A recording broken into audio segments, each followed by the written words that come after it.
This is a WGNS Action Line. Talking with Rutherford County newsmakers for 78 years. Talking with Rutherford County newsmakers. Talking with Rutherford County newsmakers about what matters most to you. This is a WGNS Action Line. Now, your host, Scott Walker. Tennessee Commissioner of the Department of Economic and Community Development, Commissioner Stuart McWhorter. How are you this morning? Good morning. How you doing, Scott? I am doing good. Well, a lot of projects are shaping up here in Tennessee, a lot in Middle Tennessee as well. Before we start, tell us a little bit about what you do each day within the Department of Economic and Community Development. Yeah, I appreciate you having me on this morning. And our department is one of about 20 or 21 agencies, all led by commissioners appointed by the governor. And our primary goal here is to work with industries, businesses, whether they're large businesses, small businesses, entrepreneurs, to not only provide them a place to do business, but expand and hire Tennessee. And so we're, for the most part, kind of the marketing agency on behalf of the state and recruiting and retaining businesses across the entire state. And just so folks know a little bit more about your background, you've got a strong background in business and investing, and I believe you helped with a company called Clayton Associates, and you also have over 25 years of experience in starting and supporting new businesses. Plus, you got 5 kids.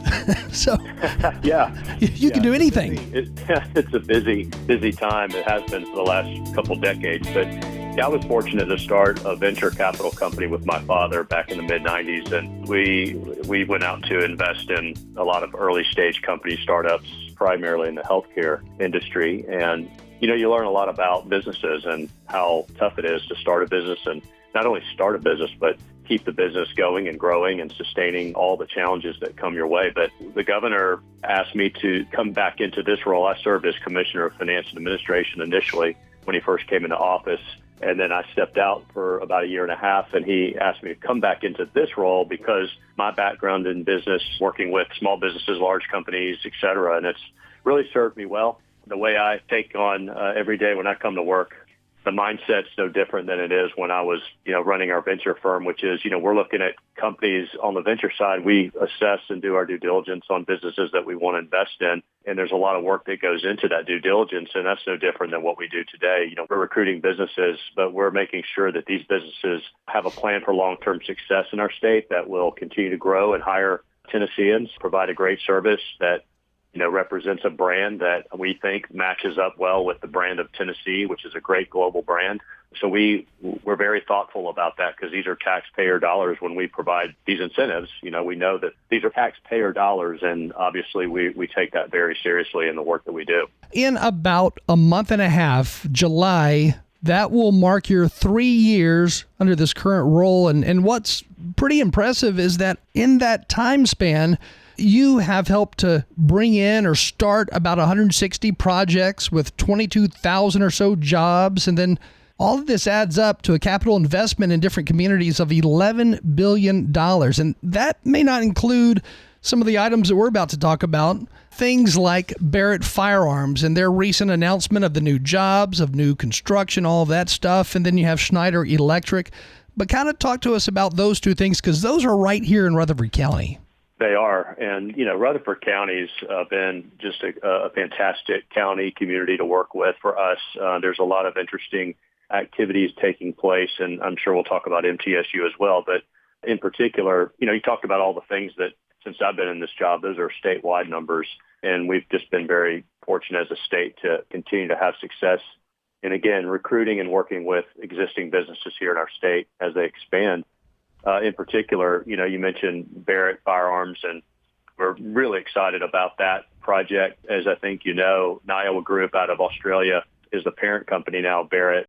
The Barrett family is still involved and still active in what's going on in Rutherford County, and they obviously care deeply about what happens with the Barrett brand name. And we work closely with Niowa and Barrett in talking about this particular project, and we even went to Australia and spent time with Niowa, to just understand what their plans were, and ultimately led to this recent announcement, 250,000 square foot manufacturing and technology campus, which, again, right there in Rutherford County The other really good thing about it is it's going to serve as a corporate office for NIAWA, North American corporate office. And so it's a almost $76 million capital investment by the company, and they're going to create 183 new jobs as a result of this investment. So, yeah, we're really excited about it, keeping Barrett right there in their backyard and growing the footprint right there in Rutherford County. You know, it's always interesting when you look at different companies and you look at their expansion and growth.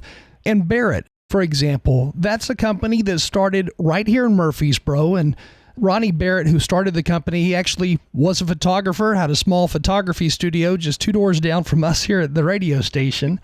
But it's neat when you see companies like that expand from literally 1,500 square feet to become this nationally, worldwide known, eventually, company that manufactures firearms. But you would never think they got their start right here in Murfreesboro. And NIAWA, the company in Australia, I believe they've got a similar start back in the 70s, but it started very small as well. But it's really cool that these companies are right here and they're expanding right here. Yeah, it's a great entrepreneurial story, whether it's Ronnie or whether it's the NIAWA family, both, family businesses that had success over so many decades to grow to the extent that they've grown. You can obviously tell in talking with both the Barrett family and NIAWA how much they respect each other, how much they see the value in what they are creating together today. But obviously getting to that point took a lot of work and took a lot of grit, really at the end of the day. And I mean, these are the kinds of projects and companies that we really enjoy working with, because you hear the stories about how they started, how they scaled, how they grew, what's strategic for them in the future. This was obviously a very strategic acquisition that NIAWA made with Barrett. They want to continue to grow that, and they want to add more to what this particular facility will produce in Rutherford County. So, and being somebody that so many years investing in startup companies and investing in entrepreneurs with ideas that really are trying to either solve a problem, or either personally or professionally, they see an opportunity, a business opportunity, and they really wanted to say, let's go for it. It's always fun to see those successes really get to a point where it has today for both NIAWA and Barrett. Again, this morning we're talking with Stuart McWhorter. He is the Tennessee Commissioner of the Department of Economic and Community Development. I'm curious, when you're working to recruit companies to come here to Tennessee, how important is it to you to kind of look at that story of how a company started and then grew? How important is that to you personally? Oh, it's really important. I mean, I think that what's so great about the state of Tennessee, if you think about just the history of the state, particularly on the music, in the music industry, you have decades of creators and innovators, and it could be an artist, it could be a songwriter, it could be anybody that's sort of been in that industry. And you go back and do research on how they started and where they started. It's made up of people that are creative and innovative, and I think that's just kind of embedded in our DNA as a state, particularly over the last 7 or 8 decades. And it's built off of that in most recent times, as you're seeing more and more companies come to Tennessee, more and more entrepreneurs starting businesses, having access to capital, having access to other resources to grow their businesses. I think that we're really just at the beginning of what will be in the future, just a continuation of these small business and entrepreneurs that are going to start and grow their businesses right here in our state. And what I think is really important is when you have that side of these smaller, innovative and entrepreneurial type businesses, you also want to make sure that we have these anchor companies like, in Middle Tennessee, you've got just a number of global brands right here in the city and the state and the community that are going to benefit from that community. And we want them to work together and find ways to collaborate, get contracts with each other, do business together. And I think that's really important that we see both sides of that equation and we balance that out going forward. Also, a large portion of the community development that goes into counties like Rutherford and a number of other ones, obviously, but a large part of the money that comes into Tennessee, it comes from foreign sources, foreign companies. And I know about 8 months to a year after you started this position, you traveled to Italy, and that was to strengthen relationships with European businesses. But tell us about that, and what was that like? Yeah, we have a very strong foreign direct investment strategy that really has been part of our department's strategic focus for the last 15, 16 years, and really beyond that. But it became a heightened strategic focus within our department when Bill Haslam came in as governor and Bill Hagerty was the commissioner. It's something that, as commissioner, Hagerty focused on and grew that. And so we have team members, part of our department that actually work and live in several of these countries in Europe, UK, South Korea, Japan, and they are the boots on the ground for us. So they're meeting with companies and continuing to build these relationships with corporate executives that are looking to grow across the globe. And it's important. It's really important that we, hop on a plane and go and spend time in these countries with these executives. It's like I always use the example of college sports, whether it's football or basketball or any college sports. If you're a head coach, you go and visit these student athletes. You go visit the parents of these kids and you spend time in their living room and you get to know them and you build these relationships. And it's no different than what we do. We have to spend the time with them and help them understand why is Tennessee a great place to do business and why relationships matter.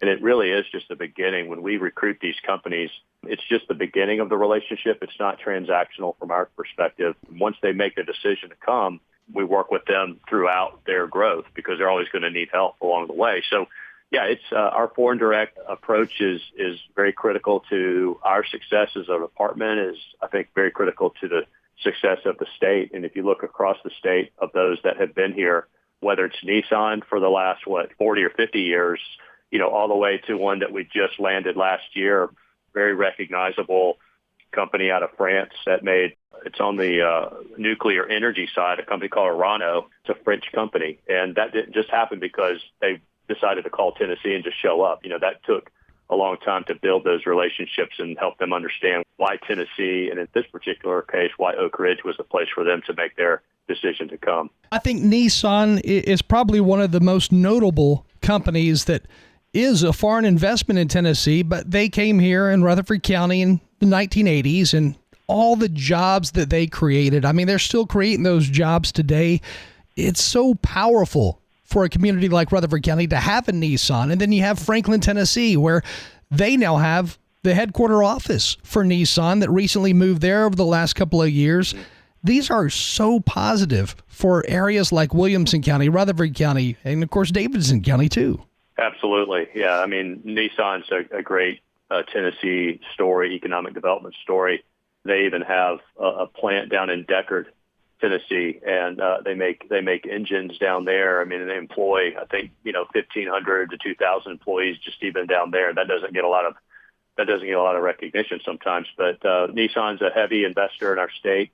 In fact, Japan is our largest foreign direct investment partner. We have over 200 Japanese businesses in our state, and we're only second to California with the most Japanese businesses. And so it's a very strong country relationship that we have, thanks to, Lamar Alexander, really, because he was the one that was part of that Nissan when they recruited Nissan to Smyrna decades ago. And so it's just built off of that. And other countries where you've seen global brands, very reputable global brands coming to Tennessee, I think other executives see that and they're asking, what makes Tennessee so unique and why are you there? And they help us recruit as well. It's really important that they do that and advocate for us. Again, we're talking with Stuart McWhorter this morning, Commissioner, and one of the things you kind of hinted on was power, and nuclear power being one thing. And here in Tennessee, I believe we have about 4 nuclear power plants. Talk a little bit more about that, and what do you expect to see in the future, and how does power, electricity, and nuclear power, how does that create jobs? Yeah, so it's something that we're very focused on, thanks to Governor Lee. A few years ago, he made new nuclear a priority for the state, and that was prompted by, what's happening particularly in Oak Ridge, not just necessarily unique to Oak Ridge, but particularly what's happening there. And we all know the history there and the Manhattan Project and sort of a community now that understands, embraces nuclear energy, but with this new nuclear, and when I say new nuclear, it's sort of these newer technologies that are being developed that are much cleaner, safer, and over time, hopefully much more cost effective. But the point of it is we believe one, Governor Lee believes one, that new nuclear is going to be the future. And as the state grows, as more and more industry comes to our state, but really you think about what President Trump and his administration is talking about being energy independent, and really this renaissance of energy generation and transmission.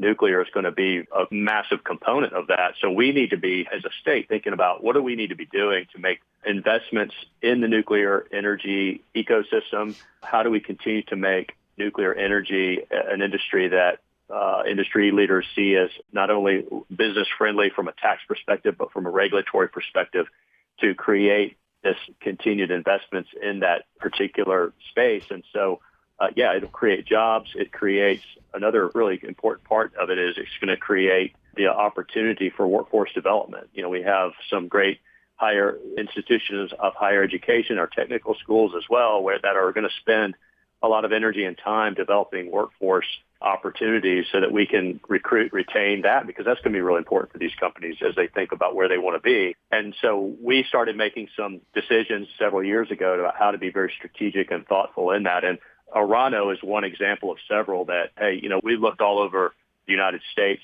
but Tennessee and Oak Ridge is where we're going to go. And it's over a $4.5 billion investment that the company's going to make right there in Oak Ridge. And it's going to be an exciting opportunity. And we're really looking forward to not only what they're going to do, but what other companies will be able to do in our state as a result of even that. When you look at the nuclear landscape of Tennessee, there's one area that stands out where I'm wondering what will happen in the future, and that being the Hartsville area where the TVA built what was going to be a massive power plant for nuclear power.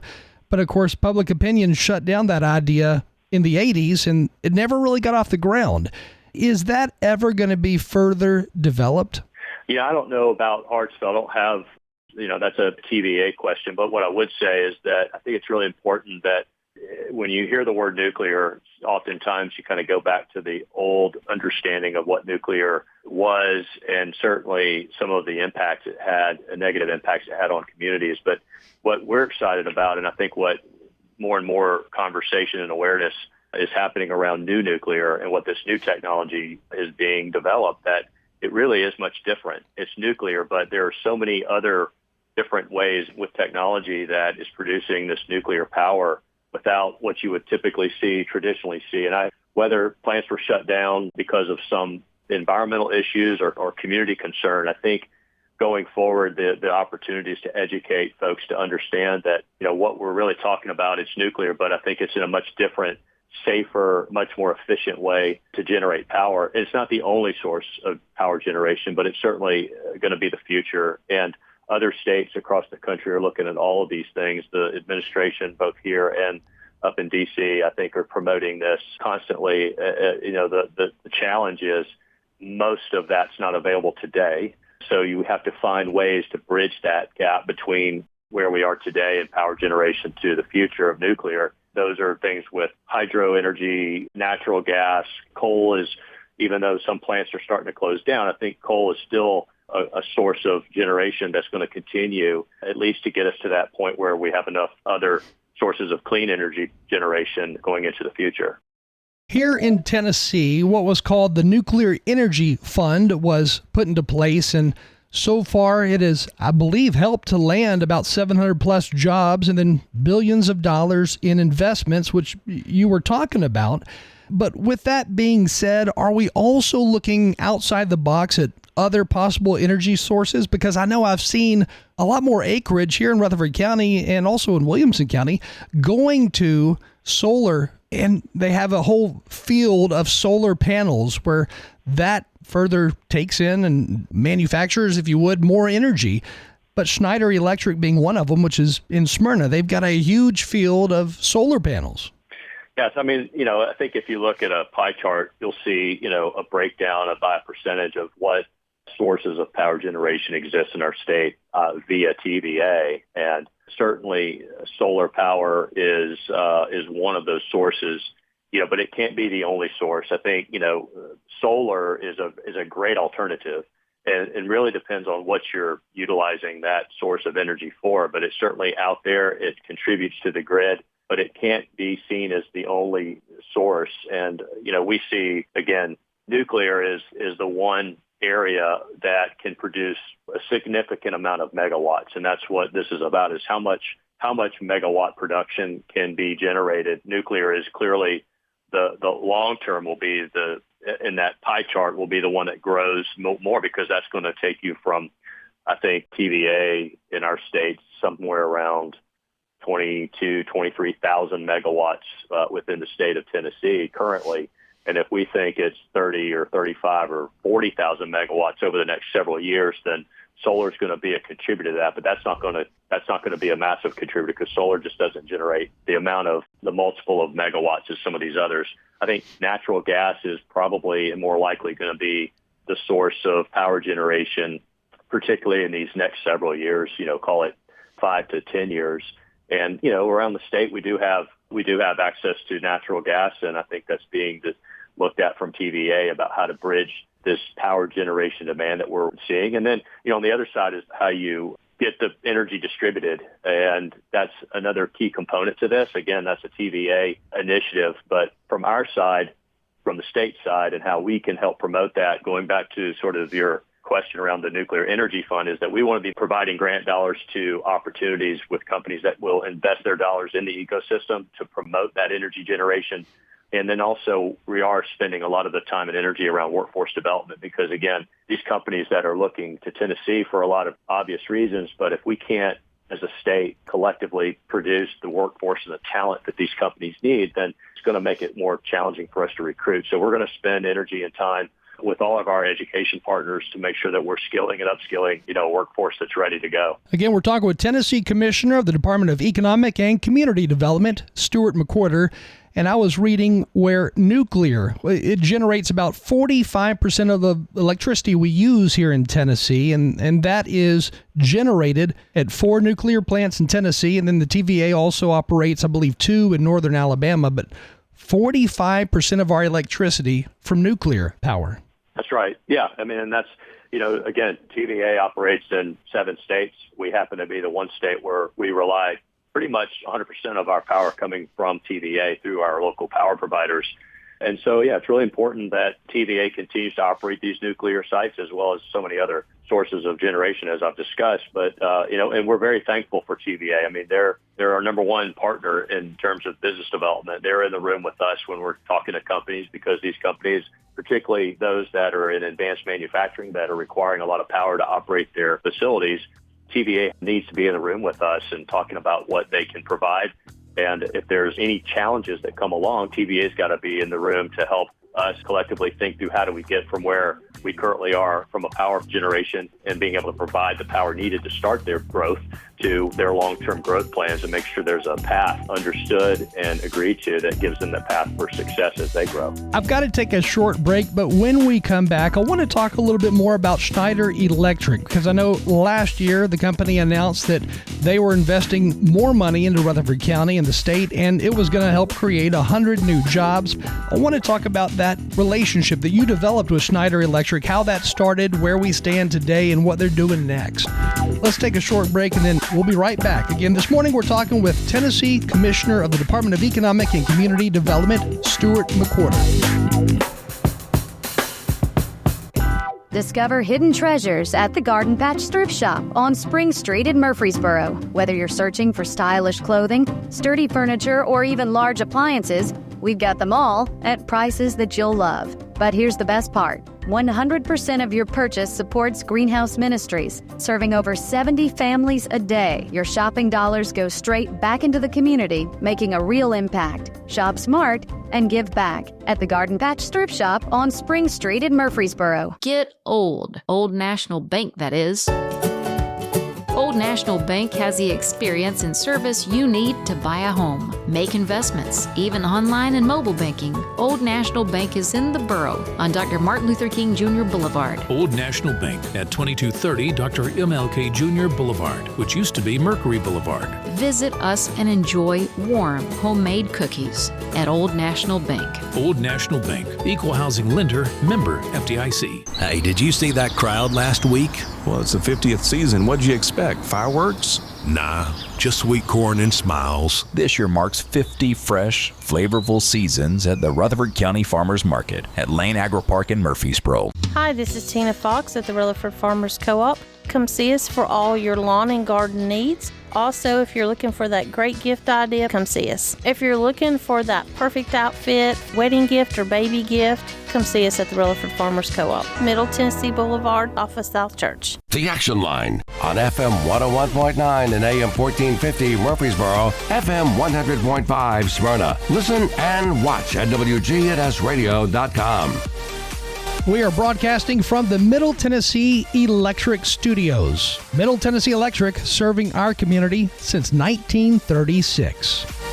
On the air with us this morning, we have the Tennessee Commissioner of the Department of Economic and Community Development, Stuart McWhorter.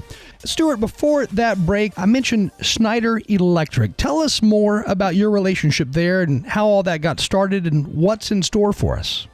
Yeah, Schneider's just a great global brand. I mean, they're literally in, I don't even know how many countries across the globe, but they employ close to 2,000 Tennesseans across the state. So they've got a number of locations just in Tennessee. Of course, they've got the corporate hub in Franklin. And this most recent, back in March, almost over a year ago now, they were expanding both in Wilson County, but also in Rutherford County, as you mentioned before the break, creating another 100 new jobs and close to $3 million of capital investment. And that was to just increase production. You know, they're an energy management and automation company that's right front and center of all the things we just got through talking about regarding, energy generation and transmission. They are in the middle of that energy boom and strategically placed, to be part of this energy growth. And we are just fortunate, again, in Tennessee to have Schneider choosing to not only be in our state, but to consider and continue to invest further in our state as they did here in Rutherford County. And, I go back to what we were talking about earlier related to just the relationships, a strong French company. We have lots of French-based businesses in our state. And again, when we go to these countries and visit with executives, that's part of what we do is just to stay in touch and make sure that we hear what their growth plans are, and we make sure we understand how we can position ourselves as a state to help them continue to make those investments. So, yeah, it's a great global brand and obviously an important partner in our state. Commissioner, when you look at the almost 22,000 new jobs created over the last 2.5 or so years that all are directly tied to the Department of Economic and Community Development, what are the leading industries that are coming in to Tennessee and here in Rutherford County as well? What are those industries? What stands out to you that you've worked with the most or you've seen the most growth in? Well, we've had a lot of success in the automotive industry, and we've talked a little bit about that already, thanks to companies like Nissan. We're just one of 3 states, I believe, today that has 4 global automotive manufacturing facilities, OEMs in our state. That's Nissan, Volkswagen, GM, and Ford, soon to be Ford in Blue Oval City in West Tennessee. We've got over 1,000 suppliers, automotive suppliers in our state. So it is a significant industry across the state from a manufacturing perspective. We're also continuing to talk to all of the major OEMs about investing their research and development dollars in our state. That's important as they make things. We want them to invest in how do they do their R&D on making these things more effective and efficient and better. Other industries that are really key to our state, obviously, is aerospace, defense, food and beverage is a big industry. Obviously, we've got some well-known brands in our state in the food and beverage, and one of which, the newest one, is In-N-Out Burger. It's a California company that decided to come to Tennessee and build stores, and I believe they're building one right there in Murfreesboro soon, open up hopefully this year. Other industries that are really important is the tile and ceramic industry, music and entertainment, healthcare, both on the services side as well as the device side, and of course advanced manufacturing, which really goes across other industries. But we identify that as an industry within our department. Logistics is a key component. I think about Tennessee, as we say, we think we're good at a lot of things, but we also happen to be just very lucky in terms of our location as a state. We just happen to be in the middle of a very fast-growing southeastern region of our country. All states that border our state are growing. And when you think about moving people and products across the entire eastern part of the United States, Tennessee is just going to catch most of that. And so a lot of companies choose to be strategically and logistically located in our state for those very reasons. So logistics is a big industry. And, obviously Rutherford County's seen a lot of logistics businesses locate there, and because of its strategic location in the middle part of our state. We have heard hints of another EV manufacturer looking at Tennessee, in fact, looking at Middle Tennessee as a place to call home in the near future. Have you heard any talks, or have you been working with an EV company? Well, we talk to EV companies all the time, and I think it's most people that know this today that the electric vehicle industry, we believe, I think everybody would not argue that it's coming as part of the future of automobiles. How much of that becomes part of our everyday lives, I think, is obviously part of the question. We still have hybrids and we still have combustion engine cars that still a lot of people, particularly in Tennessee, like to have. But as companies look into the future and they start making investments in the automotive industry, and because of all the things that I was just talking about, how we as a state have really positioned ourselves as a leader in the automotive industry, we're going to get phone calls from pretty much all of the major electric vehicle manufacturers. It really depends on where they are and if they're ready to make these strategic decisions and make substantial investments. It's a business decision that they're going to have to make, but our job is to make sure that they know that we are here, and we believe we have a lot of great assets to talk about and sell in terms of the great state of Tennessee and why it's such a great place to do business. So it never ends. We talk with a lot of companies all the time. We've got I think there's some headwinds in the industry right now, whether it's related to just the supply and demand, whether it's the question of how does tariffs impact the industry. And I believe that just companies are just waiting to see how the dust settles in order to make these decisions that obviously are big decisions for these companies. About a year and a half or so ago, a company which is a supplier to Hyundai, they announced plans to build a $170 million facility in Tennessee. I believe the company is called Hannon Systems, but they talked about investing in Loudoun County. Did that ever actually materialize? Yeah, they're a big company that we've known for quite some time and in the automotive industry. And as with a lot of other suppliers that are here and looking to expand. So again, these companies, they're suppliers to these major OEMs, and the OEMs are trying to decide what their long-term strategic plans are going to be. But I think as Hannon and some of these others are looking to grow and invest in our state, we're just thankful that they're willing to consider doing it here in our state versus going somewhere else. So we were just going to continue to stay in touch with them and help them make these decisions when they're ready. I know we're almost out of time, but when you talk to these different companies in whatever industry they're in, how do you work with or help direct them to a county that you feel would be a good county for them to put a base in, or a good county for them to build in and start in? Yeah, that's a really good question. I think something that we're really proud of in our department is our relationship at the local level across all 95 counties, the city mayors, county mayors, the chambers that represent these counties and regions. They're the boots on the ground for us, and they help us in terms of giving us direction on the types of industry and jobs that make sense for them. We listen to that. We have a team of people in our department that are scattered across the state that work closely with all of those leaders. And so when a company is talking to us, at least in my office, and we'll get kind of a breakdown and a description of what they're looking at, it helps us navigate locations. In a lot of cases, quite frankly, most of these companies have already done their due diligence, and they're going to tell us where they think they should be.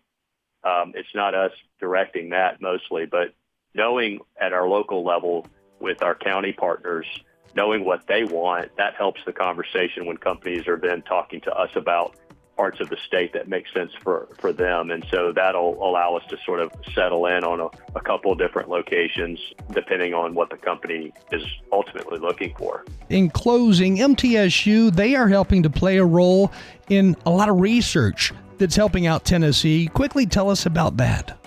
Yeah, MTSU is just a great university partner in our state, and they're continuing to grow. I spent some time recently there. I spent time with their quantum informatics team, and quantum is basically supercomputing and allows you to process more data in a much faster, much more effective way. And they are, from MTSU's perspective with their quantum information science initiatives, it's around research education, which then translates to R&D opportunities and workforce development. So that was really good to spend some time there with their leadership. And then I spent some time last time I was over there in their concrete and construction school. And what was really interesting there was the industry engagement with the students on projects. And that, to me, is really what makes some of the magic happen when you have students and faculty doing research on, in this case, concrete management, concrete science, and you have industry and great brands that are there working with the students and faculty to help improve their products and processes. That, to me, is really what is all about research and development. So spending time down there was great. Of course, aerospace is obviously a key component with MTSU. Their business school is fantastic. So very excited about what's happening down there. Where as more and more businesses come to Tennessee, and particularly in Middle Tennessee, our hope is that we can channel some of that corporate industry R&D spend there on campus at MTSU. Again, our guest today has been Stuart McWhorter, Tennessee Commissioner of the Department of Economic and Community Development. Stuart, thanks for joining us. Yeah, I really appreciate the time. Enjoyed it. You're tuned to WGNS Murfreesboro, and coming up next, news with Brian Barrett. Then we'll have TSSAA high school sports action on the air. Here's the latest in local news. Middle Tennessee State University graduate Reggie Polk has earned statewide recognition for his thriving construction firm. Named Tennessee Small Business Administration Person of the Year, Polk was honored in Washington, D.C. during National Small Business Week. His company, Polk & Associates Construction Incorporated, is part of the Tennessee Builders Alliance, leading the $2 billion NFL Titan Stadium project. Polk says the award reflects his team's hard work and their commitment to growth. Also in Rutherford County, gearing up for the 43rd International Folk Fest, running June 7th through 14th. Hosted by the Cripple Creek Cloggers, the festival welcomes dance troops from Poland, Puerto Rico, and other parts of the world. A special guest from the Polish Embassy will also be in attendance, celebrating the cultural exchange. Local evening performances are set for June 11th at Hop Springs, June 12th at Cedar Glade Brews, and the festival finale June 13th in downtown Smyrna. Finally, Rutherford County Paws is hoping to find a forever home for Lena, a 10-year-old pit bull mix who has been at the shelter since December. Volunteers say Lena is gentle, laid back, and beloved by all. If you're looking for a loyal companion, check the adoption section of the Paws website. We've also got a really cool video as we talk about Lena, and our guest from Rutherford County Paws elaborate on that. Check out the story at WGNSradio.com. And for more stories, be sure to head to our website there. I'm Brian Barrett, and this has been an update on 101.9, 100.5, WGNS, and WGNSradio.com. At Wilson Bank & Trust, we believe you shouldn't have to choose between personal service and digital solutions. This is Andy Jakes with Wilson Bank & Trust. As your local independent bank, we're proud to offer the relationships and trusted service you expect, along with the tools and technology that keep you moving forward. Whether you're a growing business, buying a home, or planning for the future, we're here to help. Wilson Bank & Trust, proud sponsor of TSSAA Prep Sports. Because this isn't just where we work, it's where we live too. Wilson Bank & Trust, here to get you there. Member FDIC.